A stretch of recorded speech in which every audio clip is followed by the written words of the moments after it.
Are you wondering how to get clients as a social media manager? Well, a lot of people are wondering that, and I've got the answer to that exact question for you today on this episode of The Inside BS Show. Hi, my name is Dave Lorenzo. This is the Inside BS Sales Tips Show, and today we're answering the question, how to get clients as a social media manager. Your role as a social media manager is essential to the success of many businesses. Your job is to create a system or a process to help you get clients as a social media manager. And I've got a 6-step process for you that will help you get clients as a social media manager. I've also got the secret. Yes, that's right. The secret to holding that process all together. And I'm going to share that secret with you at the end of our video. I'm also going to give you a gift. In the middle of the video today, I'm going to share my revenue roadmap with you. This gift is from me to you, and it's absolutely free. I appreciate you joining me. Thanks for being here. Let's dive right into the content. Step number 1 for how to get clients as a social media manager is to identify your ideal client. Now, I know what you're thinking. Your ideal client is anyone who does blank. Your ideal client is anyone who has a restaurant, or anyone who has a small business, or anyone who is growing their business, or anyone who has no presence on social media and wants a presence on social media.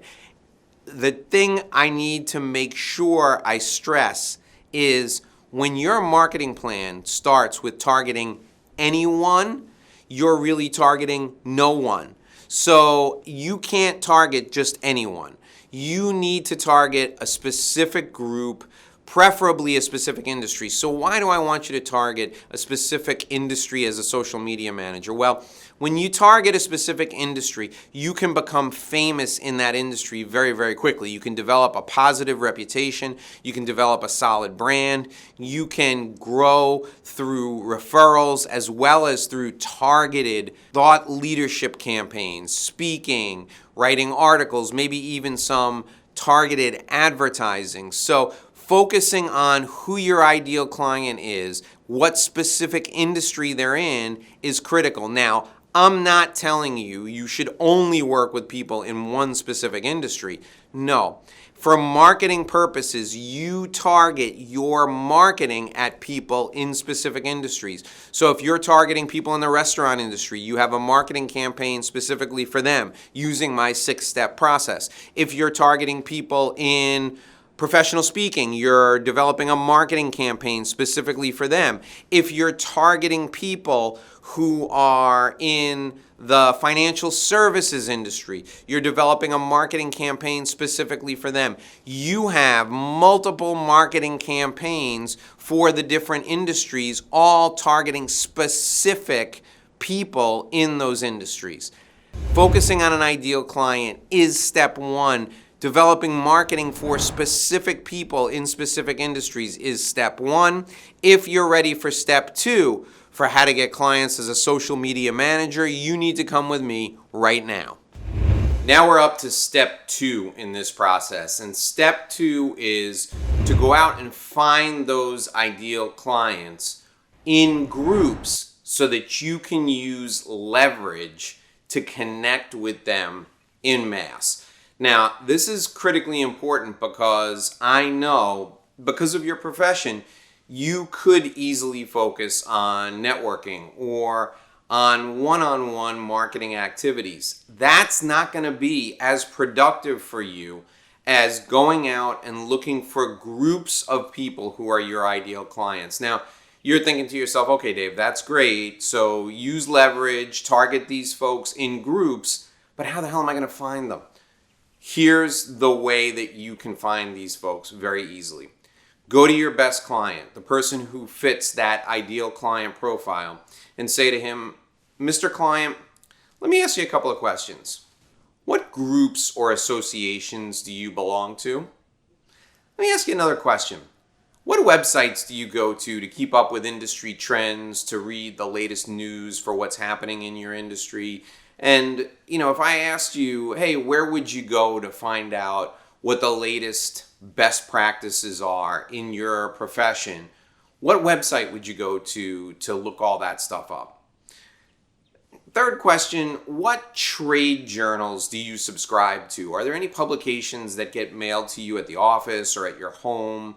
Are there any annual awards that are given out? Or are there any gatherings, conferences, or conventions that are the must-attend conventions for people who do what you do? Where do you go? What do you read? Who else do you work with? What other service providers do you work with to help you be effective and efficient in your business, Mr. Client? When you ask your ideal client these questions, you're going to get clues for how to target these clients, these ideal clients, the people you want to work with, the exact folks who are perfect for you. When you ask these questions of your best client, they're going to give you a path to connecting with other people who are just like them. Your goal is to find out what conventions they attend, what associations they join, what websites they visit to stay up on industry trends, and what publications they subscribe to. The reason you want to know all this is because you want to speak in those places. You want to write articles and get them published in those publications. You want to connect with people who sell things to your ideal client to do joint ventures. This is the research you need to do in order to target your ideal client en masse. Let me be very direct with you right now. If you're focused on attracting new clients, new prospects, if you're focused on getting leads one at a time, you're going to fail. You can't do that. I don't care what business, what industry you're in. Focusing on attracting prospects one at a time is a recipe for disaster. You need to attract dozens, if not hundreds, or even thousands of new prospects at a time. This is the way you start. That's step 2. Now it's time for you to join me for step 3. Let's go. And now it's time to talk about step 3. Step 3 is to make a free offer to the audience that you've gotten in front of en masse. Now, you can make this free offer either in an article that you've written, or from the stage if you're speaking, or in an email if you're doing direct email solicitation, or even in direct mail in a direct mail letter. This offer should be a free report or a course, or even you can even make it a free consultation if you'd like. When you make this offer to your audience, you're basically saying to them, here's more of the information that I shared with you when we first met. If you'd like more information, you can get it from me now. And if you get the free offer from me, I will follow up with you. And that's the key. You need to make your free offer, your offer of free information, so compelling that people cannot resist. And anyone who's seen you give a speech, or watched one of your videos, or listened to you on a radio interview, those people want to hear more from you, so they opt into your free offer. In fact, I'm going to demonstrate that concept for you right now. I have a free offer for you for watching this. If you'd like my entire process outlined in a way that you can immediately implement in your business, go to revenueroadmapguide.com. revenueroadmapguide.com. You can find a link to that site down in the description, and then simply enter your name, your contact information, and you will receive my free offer. And that's a 27-page white paper. It's a fill-in-the-blank paper that you can use as a marketing plan to grow your business. This is the entire strategy that I'm sharing with you in this video, plus additional information that you can use immediately to grow your business. So step 3 is make a free offer to your audience. I'm demonstrating that to you right now. Go to revenueroadmapguide.com, opt in to receive the Revenue Roadmap Guide, and you'll be getting a free offer from me. And then you can create your own free offer, either just like that, or in an educational video that people opt in to receive, or a free consultation. There are dozens of different ways to do this, but this is such a critical step because People who get the free offer, they convert from people who are suspects, people you suspect would be good clients for you. They convert into prospects, people who you know would be good clients for you if they have the urgency to work with you. So step 3, make a free offer. Take me up on my free offer right now. Go to revenueroadmapguide.com, opt in for your free offer. I'm going to see you right now in step number 4. Join me in step number 4 right now. So who's qualified to get in there? Who's qualified to come into your office and work with you?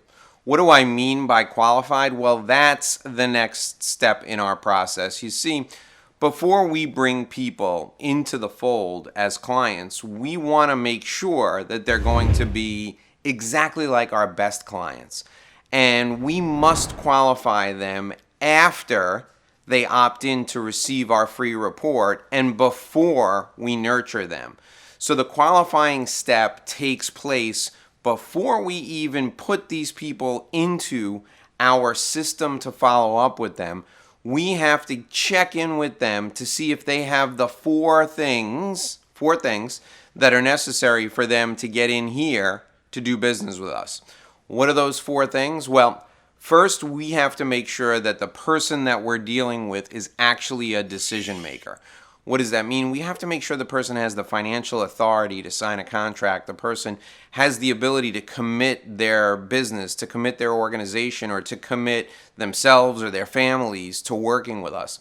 The second thing we need to make sure of is the person that we're talking to has to have a problem that we can solve. If they don't have a problem we can solve, this whole thing is for naught. The whole thing is useless.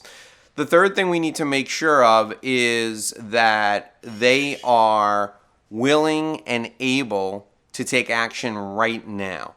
They have to have urgency. They have to be ready, willing, and able to take action right now. And then the fourth thing, of course, they have to have the money. They have to be able to pay us. If they can't afford to pay us, then we'd be doing charity work. And if you want to do charity work, you should do it. But you should do it for an organization that helps out in your community or that helps a cause you believe in.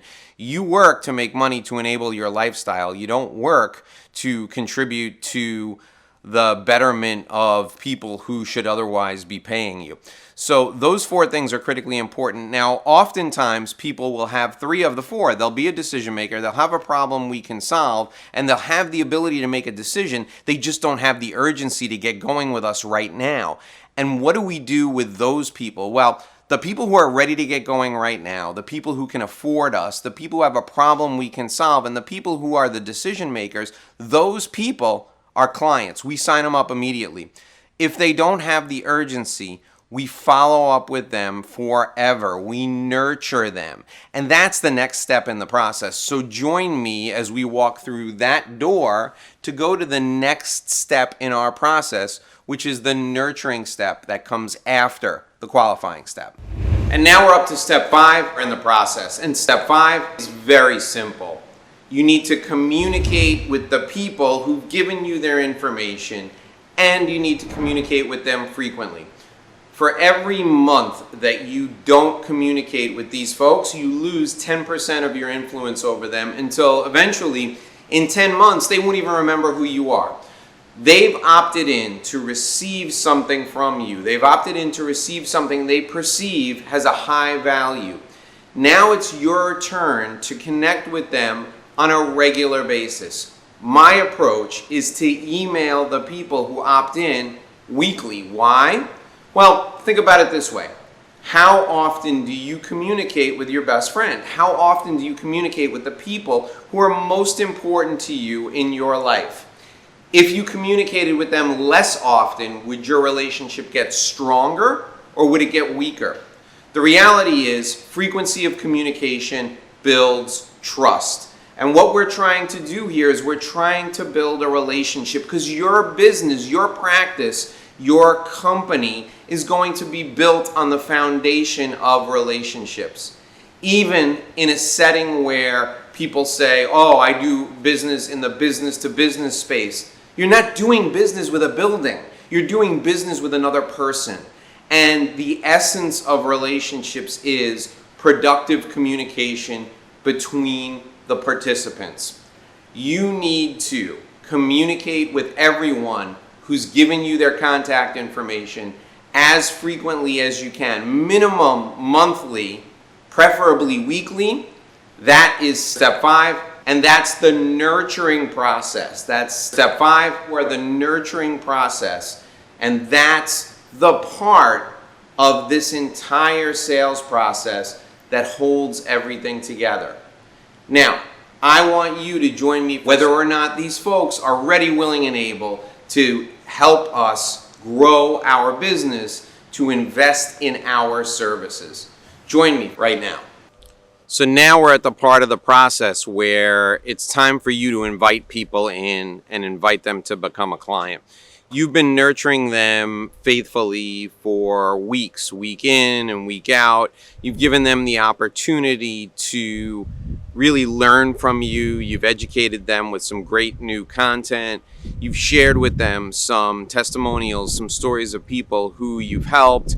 You've done everything you can to demonstrate to them that you not only have credibility, but you can really help them, and they believe that you can help them. So now it's up to you to invite them in to do business with you, and you do this through what's called a gateway engagement. This is an offer to work with them in a non-threatening, low barrier to entry way. This is not your $300,000 product offering. It's not your $10 million offering. It's an offer that is really easy for them to comprehend. They see the return on investment. They see that it will solve an imminent problem they're facing, and it is just very, very friction-free. It's a simple way to do business. Let me give you a couple of examples. One of the ways that I offer a gateway offering to my clients is I do events on a regular basis. So you can come down to Miami and do an in-person event with me for one day, and it may cost you $550, $600, which is really the cheapest way to get involved with me. Once you come to that event and experience the power of the community that I've created, and you connect with me on a personal level, it's hard for you to not do business with me after that, because you see the return you're going to achieve. So for you in your business, you can do an in-person event. You can offer a service that is non-threatening, that people can invest a little bit of money in to understand your brilliance so that they can invest in bigger products or services down the road. Now, one of the things you can do is you can offer a consultation that is discounted from your normal consultation fee. So if you normally charge $1,500 for a consultation, you can offer a one-time discount to the people who are on your email list, the people you've been nurturing for weeks now. You can offer them a $750 consultation, and that includes a comprehensive assessment of their situation, and you'll review their situation with them and give them some constructive tips as to what they can do to get better. This is a great way to get some initial exposure to you, and once people get that initial exposure, they want to come back over and over and over again. So this step, the gateway offer, is critical. The gateway engagement, it's the first time somebody's going to experience you. It's the first time they're going to experience your services. I highly recommend you engineer this into your process, and you make offers of gateway services every 5 or 6 emails that go out to your weekly email newsletter list. Now, you can offer the same gateway engagement over and over again, or you can offer different offerings every 5 or 6 weeks. You can come up with 3 different offerings that you rotate. It's totally up to you. It's dependent upon who's on your list and what it takes to engage them. But each time you make an offer, people will come off and they will do business with you. That's the beginning of the relationship. It's just a starting point, and it's the key to long-term value, because they have to get involved with you in order to realize how brilliant you truly are. Now it's time for step number 7. This is the final step. This is the thing I told you was going to tie everything together. You don't want to miss this. Join me back inside as I share with you our final tip for today, the one thing you don't want to miss, coming up right now.